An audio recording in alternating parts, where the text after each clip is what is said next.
Capítulo 4. El laberinto de las dimensiones.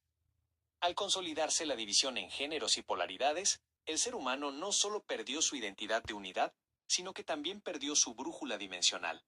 El universo, que antes era un campo abierto y transparente, se transformó en un laberinto de espejos. Dejamos de ser ciudadanos del multiverso para convertirnos en prisioneros de una sola habitación. La tercera dimensión. 1. Las cuerdas invisibles, el entrelazamiento. En el estado de unidad mental, podíamos percibir las cuerdas o filamentos de luz que conectan un átomo con una estrella y un pensamiento con una acción. Estas cuerdas son la infraestructura del amor universal. Es lo que hoy la ciencia llama entrelazamiento cuántico. Al dividirnos en él y ella, en yo y lo otro, estas conexiones se volvieron invisibles para nuestros sentidos limitados.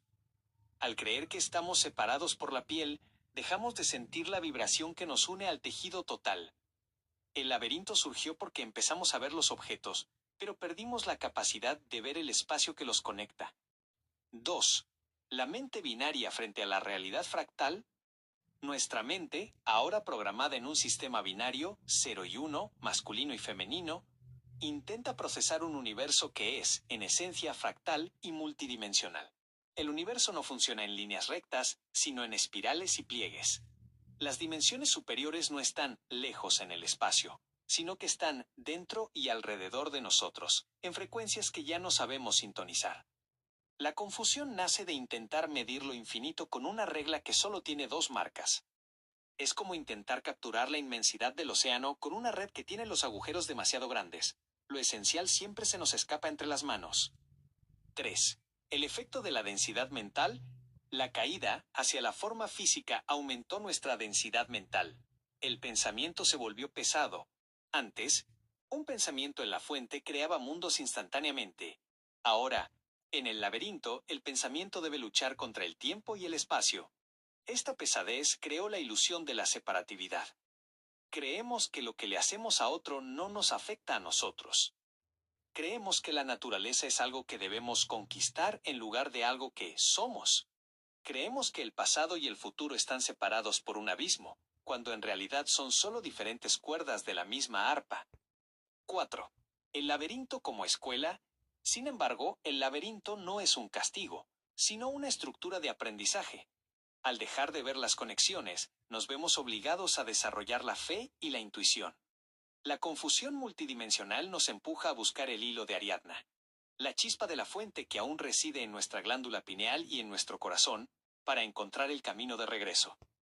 Hemos dejado de ver las cuerdas para aprender a sentirlas desde la oscuridad de nuestra aparente soledad. El siguiente paso en la crónica. Para entender por qué nos sentimos tan perdidos en este laberinto, debemos analizar las dos paredes más altas de nuestra celda dimensional. Capítulo 5. El tiempo y el espacio como cárceles. En el estado de unidad mental, sé que la existencia no conocía la espera ni la distancia. Todo lo que fue, es y será vibraba en un presente eterno. Sin embargo, al fragmentarnos en dos géneros y caer en la densidad de la forma, la mente necesitó crear dos coordenadas para no colapsar ante la inmensidad del multiverso, el tiempo y el espacio. Lo que nació como una estructura de soporte se convirtió, con el paso de los eones, en nuestra celda más infranqueable. 1. La pérdida de la simultaneidad. En la fuente, la conciencia es simultánea. Imagina una canción. Nosotros, en la Tierra, escuchamos una nota tras otra, linealidad. La fuente, en cambio, escucha la sinfonía completa en un solo instante. Tras la caída, perdimos la capacidad de procesar el todo a la vez. Para que nuestra mente dividida pudiera funcionar sin volverse loca, la realidad se estiró. La simultaneidad se rompió y aparecieron el ayer y el mañana. Al perder el acceso al ahora eterno, nació la ansiedad, el miedo por lo que vendrá y el luto por lo que se fue. 2. El espacio, la ilusión de la distancia. El espacio es el velo que nos hace creer que estamos separados.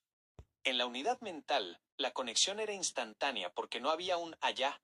Al dividirnos en cuerpos físicos, masculino y femenino, el espacio surgió para interponerse entre nosotros. La cárcel del cuerpo. Creímos que nuestra conciencia terminaba donde empieza nuestra piel. El espejismo del viaje.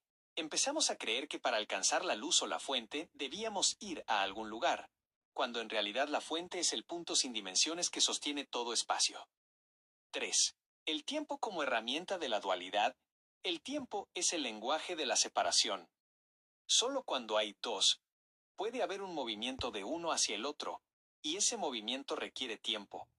El principio masculino se obsesionó con el futuro, el progreso, la meta, el destino. El principio femenino quedó anclado a menudo en la memoria y los ciclos, la gestación, el ritmo, el pasado. Al no poder habitar el centro donde ambos principios se funden, quedamos atrapados en un péndulo constante. El tiempo no es una ley del universo, sino una limitación de nuestra percepción fragmentada. Es la cárcel que nos impide ver que el regreso a la fuente no es algo que ocurrirá en el futuro, sino algo que está sucediendo en un nivel de realidad que hemos olvidado percibir. 4. Rompiendo los barrotes. La confusión multidimensional persiste porque intentamos encontrar la salida del laberinto caminando a través del tiempo, cuando la salida está en elevar la frecuencia. Cuando un ser humano experimenta un momento de flujo absoluto, de amor incondicional o de meditación profunda, la cárcel se desvanece. En esos instantes, el tiempo se detiene y el espacio se contrae. Por un breve segundo, la mente vuelve a ser una, y recuperamos la simultaneidad. Recordamos que nunca nos fuimos de la fuente, solo nos quedamos dormidos en el sueño de la distancia. Hacia la siguiente etapa. Esta desconexión del tiempo y el espacio no solo nos alejó de la fuente, sino que volvió nuestra mirada hacia afuera, convirtiendo nuestra búsqueda de unidad en un conflicto externo. ¿Te gustaría continuar con Capítulo 6. La guerra de los espejos? Tras la fragmentación de la unidad mental, el ser humano quedó habitado por un vacío insoportable. Al nacer en cuerpos con géneros definidos, la mente olvidó que poseía ambas polaridades en su origen. En su lugar, empezó a buscar la otra mitad fuera de sí misma. Lo que debía ser un reencuentro se convirtió en la guerra de los espejos, un conflicto milenario donde hombres y mujeres se enfrentan, sin saber que solo están peleando con las partes de su propia luz que ya no reconocen. 1. El espejo deformado. Cuando un hombre mira a una mujer, o una mujer mira a un hombre, no están viendo a otro ser independiente, están viendo un espejo de su propia energía exiliada. El hombre, al identificarse solo con la fuerza y la acción, exilió su ternura y su intuición al reino de lo femenino. Al ver esas cualidades en la mujer, las desea y las teme a la vez. La mujer, al identificarse con la receptividad y la nutrición, a menudo exilió su autoridad y su impulso creativo al reino de lo masculino. Esta proyección crea una dependencia tóxica. Buscamos que el otro posea y nos entregue aquello que nosotros mismos hemos decidido enterrar. La guerra comienza cuando el espejo, el otro, no nos devuelve la imagen perfecta que deseamos para sentirnos completos. 2. La lucha por el poder dimensional. La confusión multidimensional se traduce en el plano físico como una lucha por el dominio. Durante eras, lo masculino intentó someter a lo femenino para controlar el caos de la vida y la emoción. En respuesta, lo femenino ha tenido que esconderse o resistir. Esta lucha no es política, es metafísica. Es el intento desesperado de una mente fragmentada por dominar la polaridad que le falta. Creemos que si controlamos al otro, recuperaremos la unidad que perdimos al caer de la fuente. Pero el control es lo opuesto a la unión. El control refuerza la separación. 3. El dolor de la incompletitud. La guerra de los espejos se alimenta del dolor. Cada malentendido, cada traición y cada herida entre los géneros es un eco del trauma original de la división. El hombre se siente solo en su fortaleza. La mujer se siente incomprendida en su profundidad. Ambos están gritando a la fuente, pero dirigen su grito al compañero de al lado. Exigimos que un ser humano finito satisfaga una sed que es infinita. Esta es la raíz de la confusión. Esperar que la dualidad resuelva el problema de la dualidad. 4. La tregua. Mirar hacia adentro. La guerra solo termina cuando el individuo comprende que el hombre y la mujer, exteriores, son maestros que señalan lo que falta integrar interiormente.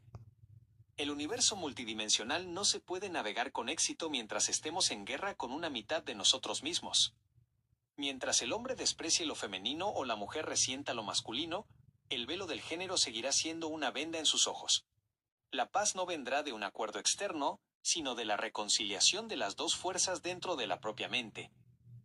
El inicio de la sanación. Hemos explorado la caída, la confusión y la guerra.